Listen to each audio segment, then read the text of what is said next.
আর আমার পরিবার, আমার মা বাপ, এগুলোকে আমি কি করব আর কি করব? বেয়াদব, তুই আমার সামনে দাঁড়ায় কথা বলা শ্বাসগুলা তোর বাবা মারে খাওয়া কাজে লাগবো।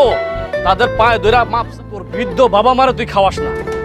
যারা জন্ম দিছে, লেখাপড়া শিখাইছে, মানুষ বানাইছে, তাদের জন্য ফলমূল না নিয়ে যাইতাছস তুই। তোর বাড়িতে যাইতাছস মনে হয়।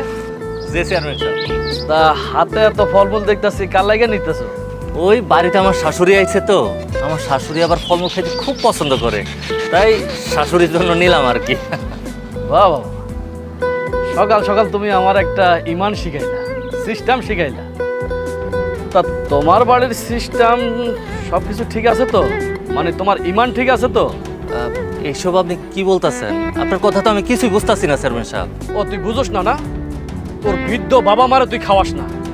যারা জন্ম দিছে, লেখাপড়া শিখাইছে, মানুষ বানাইছে, তাদের জন্য ফলমূল না নিয়ে যাইতাছস তুই তোর শাশুড়ির জন্য। এটা কোন সিস্টেমে পড়ছে? হ্যাঁ, কোন সিস্টেম?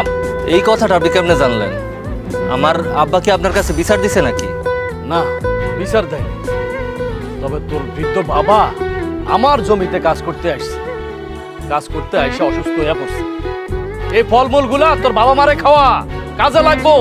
তাদের পায়ে ধরে মাপসা, তাহলে তুই যদি জান্নাত পাস, না হলে তোর জাহান্নাম কনফার্ম হয়ে রয়েছে তোর লাগে। আমার জান্নাত জাহান্নাম নিয়ে আপনার চিন্তা করা লাগবে। আচ্ছা একটা কথা কোন তো, আপনি আমার এত জ্ঞান দিতেছেন কেন? আপনার কি মনে হয় আপনার থেকে জ্ঞান বুদ্ধি আমার কোনো অংশে কম? একটা কথা মনে রাখেন, আপনি এলাকার চেয়ারম্যান, এলাকার অভিভাবক, আপনি কিন্তু আমার অভিভাবক না। আর আমার পরিবার, আমার মা বাপ, এগুলোকে আমি কি করব আর কি করব? বেয়াদব, তুই আমার সামনে দাঁড়ায় কথা বলা সাহস পাইতেছস কই? হ্যাঁ, তুই জানোস না আমি চেয়ারম্যান? আমার সামনে কথা বলা সাহস কেউ রাখে না, আর তুই আমার সামনে কথা বলতে যা, যা আমার সামনে থেকে যা, যা বেয়াদব কোথায় গেল? কত বড় সাহস! চেয়ারম্যান সাহেব, আপনাকে একবার হুকুম দিতেন আর মায়ের এই জায়গায় বুঝিয়ে রাখতাম।